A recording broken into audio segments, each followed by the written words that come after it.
जय जगन्नाथ।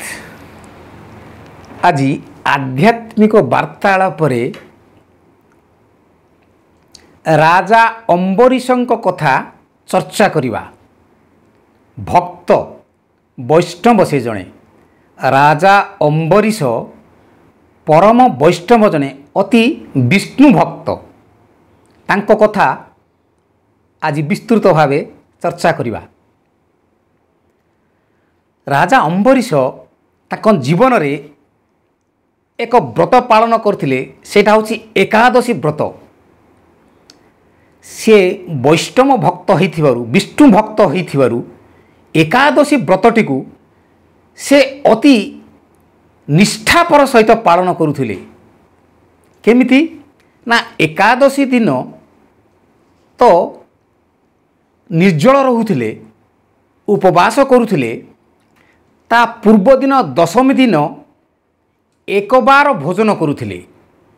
एकादशी दिन उपवास रही हरिनाम कीर्तन करी दिन काटुथिले एवं द्वादशी दिन मध्य एक बेला भोजन करुथिले।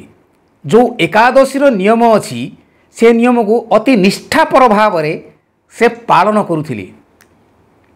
अति निष्ठापर भाव कौन सी प्रकार तांकर व्रतरे त्रुटि रहु नथुला। एमिति जीवन जाक से एकादशी व्रतटी को निष्ठापर भाव पालन करुथिले। सेथिपाई भगवान विष्णु परमात्मा आंकर एकादशी व्रतरे अति प्रीत होई दिने अम्बरीशं को देखा देई वर मागियो कहिले। अम्बरीश को भगवान कहिले जे तुमर एई एकादशी व्रतरे मु अत्यंत प्रीत। जोपरी भाव में तमे निष्ठापर भाव करुछ सेथिपाई तमर एई व्रत उपरे मु अत्यंत प्रीत। सेथिपाई तुमे जहा वर मागुछ माग। राजा अम्बरीश कहिले जे मु कौनसी वर मागी नेबी नाही, मते कौनसी वर मागिबार जना नाही। सेथिबे आपण जाची करी मते वर दियंतु। जहा आपण को इच्छा सेही वर मते दियंतु। जहा मो पाई उपयुक्त सेही वर मते दया करी दियंतु। भगवान विष्णु एथिरे अत्यंत खुशी होई सेही राजा अम्बरीशं को गोटे वर देले। सेही वर होउची कहिले जे एही जन्म होउची तुमर शेष जन्म। तुमर मृत्यु परे तुमे आउ जन्म पाइबो नाही, यह तुमर शेष जन्म। तुमे जो एकादशी व्रत पालन करुछ ताहार फलस्वरूप यह होउची तुमर शेष जन्म। तुमे आउ कोनोसी जन्म नबा ए संसार रे दरकार नाही। एही वर मु तुमको दउची। एथिरे राजा अम्बरीश अत्यंत खुशी होई गले। किंतु भगवान कहितिले जे जेते दिन पर्यंत तमे बंची थिबो एही एकादशी को निष्ठापर भावे पालन करिवो। ए कथा राजा अम्बरीश मन रखी तांको शेष जीवन पर्यंत बहुत आडंबर सहित से एकादशी व्रतटी को पालन करुथिले। एमिति गोटे समय आसिला तांकर देह असुस्थ होई आसीथिला। सही समय एकादशी व्रत पालन करिवार समय आसिला। दशमी दिन एक बेला भोजन कले। एकादशी दिन नियम प्रकारे उपवास रहिले। द्वादशी दिन गोटे ब्राह्मण को भोजन देबा परे से भोजन करिवे, एहा तांकर नियम थिला। किंतु द्वादशी दिन तांको कौनसी ब्राह्मण मिलु नथिले। ब्राह्मण मिलिले तो तांको भोजन देला परे ये भोजन करिवे, ब्राह्मण मिलु नथिले। एतिकी बेले दुर्वासा सेई रास्ता दे जाउथिले। दुर्वासा को से डाकिले जे आज मोर द्वादशी व्रत संपन्न करुछि, सेथिपई आपण मो घरे आज आतिथ्य भोजन करिवे। दुर्वासा ऋषि कहले ठीक अछि, मु स्नान सारी आसुची। से स्नान सारिबा को गले। एतिकी भितरे अम्बरीशंकर प्राणवायु उड़ीगला भाया लागुथुला। जेहेतु जराजीर्ण देह रही जाइथिला, सेथिपई से तांकर गुरु को पचारिले जे दुर्वासा ऋषि आसी ମୋ ଘରେ ଭୋଜନ କରିବା ପର୍ଯ୍ୟନ୍ତ ମୋର ପ୍ରାଣ କେମିତି ରହିବ? ଗୁରୁ ବହୁତ ପୁରାଣ ଶାସ୍ତ୍ର ଦେଖି ସେ କହିଲେ ଟିକେ ତୁଳସୀ ପାଣି ଧରି ଜଳ ସ୍ପର୍ଶ କରିଦିଅ, ଏତିକିରେ ତୁମ ଜୀବନ ରହିଯିବ। ଗୁରୁଙ୍କ କଥା ଶୁଣି ରାଜା ଅମ୍ବରୀଶ କ'ଣ କଲେ? ତୁଳସୀ ଜଳ ଟିକେ ସ୍ପର୍ଶ କରି ରହିଥିଲେ। ତାପରେ ଦୁର୍ବାସା ଋଷି ସ୍ନାନ କରି ଆସିଲେ। ସ୍ନାନ କରି ଆସିଲା ପରେ ଯେତେବେଳେ ତାଙ୍କୁ ଭୋଜନ ପରଷାଗଲା, ଦୁର୍ବାସା ଋଷି ଖାଇବାକୁ ବସିଲା ବେଳେ ସେ ଦେଖିଲେ ତାଙ୍କୁ ଉଚ୍ଛିଷ୍ଟ ବାସନା ଆସୁଛି। ସେଥିପାଇଁ ସେ ବହୁତ ଜୋରରେ ଅମ୍ବରୀଶଙ୍କ ଉପରେ ରାଗିଗଲେ।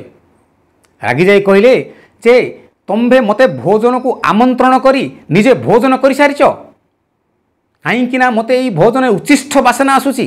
ରାଜା ଅମ୍ବରୀଶ କହିଲେ ନାଇଁ, ମୁଁ ସେମିତି କିଛି କରିନି, କେବଳ ମୋର ପ୍ରାଣ ରହିବା ପାଇଁ କେବଳ ତୁଳସୀ ଜଳ, ତାହା ମଧ୍ୟ ଗୁରୁଙ୍କ ଅନୁମତିରେ ନେଇଛି। ଏହା ଶୁଣିବା ପରେ ଦୁର୍ବାସା ଋଷି ରାଗିଯାଇ କମଣ୍ଡଳର ପାଣି କାଢ଼ି ରାଜା ଅମ୍ବରୀଶଙ୍କୁ ଅଭିଶାପ ଦେଇଦେଲେ ଯେ ତୁମେ ମୋତେ ଆମନ୍ତ୍ରଣ କରିଛ, ତା ପୂର୍ବରୁ ଭୋଜନ କରିସାରିଛ, ସେଥିପାଇଁ ତୁମକୁ ମୁଁ ଅଭିଶାପ ଦେଉଛି, ଏହି ଜନ୍ମ ପରେ ତୁମର 10 ଜନ୍ମ ହେବ, ତୁମେ ଏହି ସଂସାରରେ ପୁଣି 10 ଥର ଜନ୍ମ ନେବାକୁ ପଡ଼ିବ। ଏତିକିରେ ରାଜା ଅମ୍ବରୀଶ ଆଶ୍ଚର୍ଯ୍ୟ ହୋଇଗଲେ। କହିଲେ ଯେ ଭଗବାନ ନିଜେ ମୋତେ ବର ଦେଇଛନ୍ତି ଯେ ଏହି ଜନ୍ମ ପରେ ଆଉ ଜନ୍ମ ନାହିଁ, ଏପଟେ ଦୁର୍ବାସା ଋଷି ଅଭିଶାପ ଦେଇଛନ୍ତି ଏହି ଜନ୍ମ ପରେ 10 ଜନ୍ମ ହେବ ନା କ'ଣ ହେବ? ଅମ୍ବରୀଶ ଗୁରୁଙ୍କୁ ପଚାରିଲେ ଯେ ଏହା ପରେ ମୋର କ'ଣ ହେବ? ଗୁରୁ କହିଲେ ଭଗବାନ ବିଷ୍ଣୁ ଦେବା ତ କେବେ ବି ନିଷ୍ଫଳ ହେବନି, ତାହା ନିଶ୍ଚିତ ଭାବରେ ଫଳିବ, ଏହି ଜନ୍ମ ପରେ ଆଉ ତୁମର ଜନ୍ମ ହେବନି। କିନ୍ତୁ ଦୁର୍ବାସାଙ୍କର ଅଭିଶାପ ତ କେବେ ବି ବିଫଳ ହେବ ନାହିଁ, ସେ ପୁଣି ନିଶ୍ଚିତ ଭାବରେ ଫଳିବ। ତାହେଲେ ଅମ୍ବରୀଶ ପଚାରିଲେ ଏହା ସମ୍ଭବ କେମିତି? ଏହି ଚିନ୍ତା ତାଙ୍କୁ ଘାରିବାକୁ ଲାଗିଲା। ଯେତେବେଳେ ପ୍ରାଣ ବାୟୁ ଉଡ଼ିବାକୁ ଯାଉଛି, ସେତେବେଳେ ସେ ଭଗବାନ ବିଷ୍ଣୁଙ୍କୁ ଚିନ୍ତା କଲେ ଯେ କ'ଣ ହେବ, ମୋର ଏହି ମନସ୍କାମନା ଦୂର କରନ୍ତୁ, ଯେ ମୋର ଏହାପରେ କ'ଣ ହେବ? ଭଗବାନ ବିଷ୍ଣୁ ସେତେବେଳେ ପ୍ରୀତ ହୋଇ କହିଲେ ଯେହେତୁ ତୁ ମୋର ଅନନ୍ୟ ଭକ୍ତ, ସେଥିପାଇଁ ମୋର ଆଶୀର୍ବାଦ ପ୍ରଥମେ ଫଳିବ ଯେ ଏହି ଜନ୍ମ ପରେ ତୋର ଆଉ ଜନ୍ମ ନେବନି।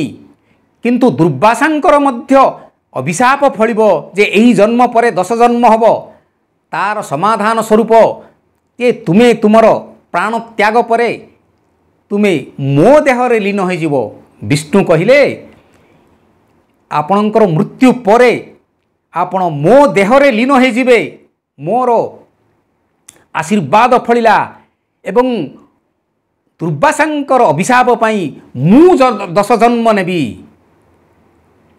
ମୋର ଆଶୀର୍ବାଦ ପ୍ରଥମରେ ଫଳିବ ଯେ ଆପଣ ମଲା ପରେ ମୋ ଦେହରେ ମିଶିଯିବେ। ଦୁର୍ବାସାଙ୍କର ଅଭିଶାପ ଫଳିବା ପାଇଁ ଯେହେତୁ ଆପଣ ମୋ ଦେହରେ ଅଛନ୍ତି, ମୁଁ 10 ଜନ୍ମ ନେବି। ସେଥିପାଇଁ ଭଗବାନ ବିଷ୍ଣୁ 10 ଅବତାର ନେଇଥିଲେ। ମତ୍ସ୍ୟ, କଚ୍ଛ, ବରାହ, ନୃସିଂହ, ବାମନ, ପରଶୁରାମ, ରାମ, ବଳରାମ, ବୁଦ୍ଧ, କଳିକି। ଏହି ହେତୁରୁ ଭଗବାନ 10 ଅବତାର ନେଇଥିଲେ। ଏହି 10 ଅବତାର ଏହା ଗୋଟିଏ କାରଣ।